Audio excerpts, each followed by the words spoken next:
خیلی استرس دارم. شخص داخل تصویر. امین حیایی. نه. طارمی. کی؟ طارمی. سردار آزمون. نه. فشنگچی. فشنگچی؟ نه. کی؟ کورتوا. نه. کریمه. کریم بنزما. کریمه. کریم آقمنگول.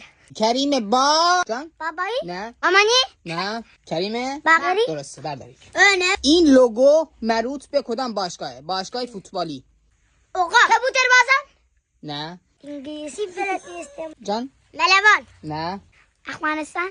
نه. پاکستان. نه. جان؟ شاهین بوشهر. بله. نه.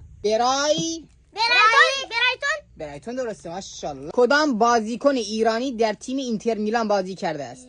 امیر رضایی. نه. سردار آزمون. صدر آزمون؟ نه. مهدی طارمی. مهدی طارمی درسته. این لوگو مربوط به کدام فوتبال باشگاهیه؟ سپاهان. جان؟ سپاهان. نه. جان؟ بیامبه. نه. شهرداری گنبد. نه. شهرداری اصفهان. دورتموند. شخص داخل تصویر. رئیس جمهور امریکا. نه. بچه گزارشگر فوتبالی. تابره. نه. گزارشگره. ترامپ.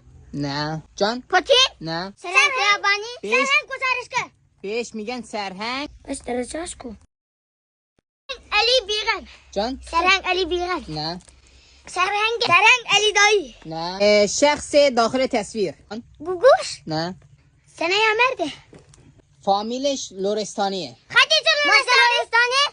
جان؟ محسن لورستانی. فاطمه لورستانی. نه. شهره لورستانی. شهره. شخص داخل تصویر. امیر تتلو. نه. گوهوش. آیسانه اسلامی. درسته. شخص داخل تصویر. مهدی طارمی. علیرضا بیرانبر. نه. بیرانبر. مهدی طارمی. نه. سردار آزمون. نه. مهدی قائدی. حسین باقری. حسین آفتاب پرست. نه. اسم یک شهر بدون نقطه. افغانستان. جان؟ چین. نه. چین 5 تا نقطه داره. جان؟ آلمان. اسرائیل. امریکا. اسرائیل نقطه داره. دو تا. ساری درست بله. سایه های زمینی کشور پاکستان. من سوالمو تموم کنم بعد. همسایه های زمینی کشور ایران 4 تا رو نام ببرین برنده. کابل، پاکستان، افغانستان، زازرون. افغانستان. خب. آلمان. فلسطین. نه. اسرائیل. نه. امریکا. نه.